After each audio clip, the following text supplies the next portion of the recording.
నమస్తే.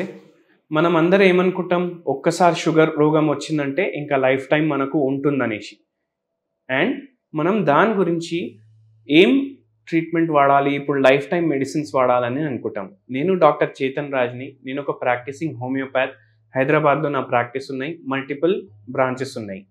And sugar వ్యాధి పూర్తిగా హోమియోపతి తోటి తగ్గుతుంది. అది ఎట్లా తగ్గుతుంది నేను చెప్తాను ఇవాళ మీకు. ఒకటి గుర్తుపెట్టుకోండి, టైప్ 2 డయాబెటీస్ ఉందనుకోండి, అది రివర్సిబుల్ డయాబెటీస్. ఎందుకంటే దీంట్లో మనకు మెయిన్గా షుగర్ వ్యాధిలో ప్రాబ్లం ఏముంటుంది, ఇన్సులిన్ ఉండదు అని మనం అనుకుంటాం. కానీ అది కాదు. ఇన్సులిన్ ఎంత అయితే ప్రొడ్యూస్ అవ్వాలి దాని మాత్ర తగ్గిపోతుంది, లేదంటే ఇన్సులిన్ రెసిస్టెన్స్ అనేది బాడీలో డెవలప్ అవుతుంది. సో హోమియోపతి మీకు ఎట్లా హెల్ప్ చేస్తుంది? ఫస్ట్ థింగ్, ఉన్న ఇన్సులిన్ ఒకవేళ సరిపోవట్లేదంటే దాని క్వాంటిటీ పెంచడానికి హెల్ప్ చేస్తుంది. సెకండ్ థింగ్ ఏంటంటే, ఇన్సులిన్ రెసిస్టెన్స్ ఉందంటే ఆ ఇన్సులిన్ రెసిస్టెన్స్ తీసేస్తుంది. ఇది హోమియోపతి మెడిసిన్స్ చేస్తాయి. అండ్ డయాబెటీస్ పేషెంట్స్కి, ప్రతి పేషెంట్కి వేరే వేరే మందులు ఉంటాయి.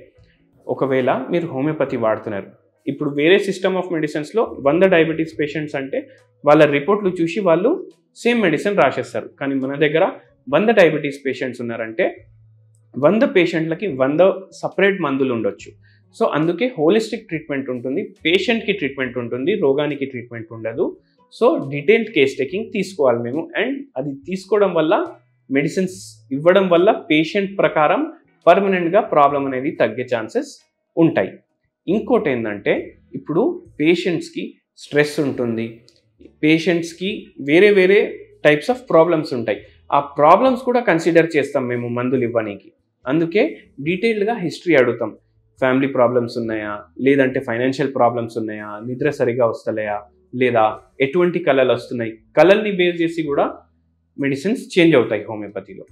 ఇంకోటి, ట్రీట్మెంట్ తీసుకునేటప్పుడు పేషెంట్ ఏం చేయాలి అండ్ దానివల్ల ఎట్లా హెల్ప్ఫుల్ ఉంటుంది, ఏ ట్రీట్మెంట్ ఉండనివ్వండి, డాక్టర్ ఇచ్చే అడ్వైసెస్ కూడా మీరు ఫాలో అవ్వాలి.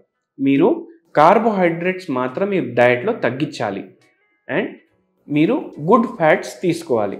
ట్రాన్స్ ఫ్యాట్స్ ఏదైతే ఉంటాయి అంటే ప్యాకేజ్ ఫుడ్లో ఉంటాయి, అవి చిప్స్లు, మ్యాగీలు, ఇవన్నీ మనం బయటికి వెళ్ళి తెచ్చి తింటాం. దీంట్లో ట్రాన్స్ ఫ్యాట్స్ ఉంటాయి. ఇవి అసలు డైజెస్ట్ ఈజీలీ అబౌవ్, షుగర్ వచ్చే ఛాన్సులు పెరుగుతాయి, బీపీ వచ్చే ఛాన్సులు పెరుగుతాయి. షుగర్ ఆల్రెడీ ఉందంటే అది ఇంకా ఖరాబ్ అవ్వడానికి ఛాన్సులు పెరుగుతాయి. సో ఇవి తగ్గించండి. జొన్నలు, రాగి, కొర్రలు ఇవి ఎక్కువ వాడండి మీ డయట్లో. బ్రేక్ఫాస్ట్లో మీరు ఇడ్లీలు, దోశలు తింటారు కదా, అది రైస్ తోటి చేస్తారు ఆ పిండి.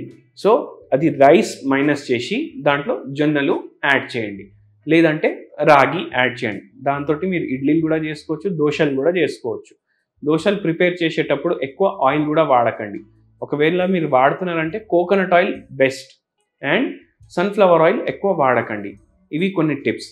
ఇంకోటి, మీకు ఒకవేళ షుగర్ చాలా లెవెల్స్ పెరిగిపోతున్నాయి, కొద్దిగా తగ్గించాలి, మీరు మెడిసిన్స్ ఇంకా హయ్యర్ మెడిసిన్స్కి వెళ్ళొద్దు అని అనుకుంటున్నారు, అండ్ అలోపతి ఆపేసి హోమియోపతి కూడా మీరు వేసుకోవడానికి రెడీ ఉన్నారంటే ఒక మెడిసిన్ చెప్తాను.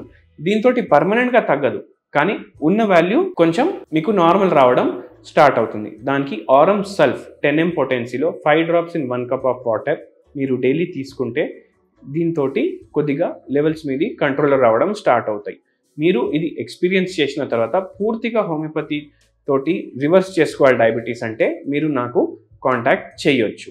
అండ్ ఇంకోటి మీరు గుర్తుపెట్టుకోవాల్సిన విషయం ఏంటంటే, నేను చెప్పింది కూడా మీరు ఫాలో అవుతే పర్మనెంట్లీ మీరు రివర్స్ చేసుకోవచ్చు. మళ్ళీ లైఫ్లో మీకు డయాబెటీస్ అనేది రాదు.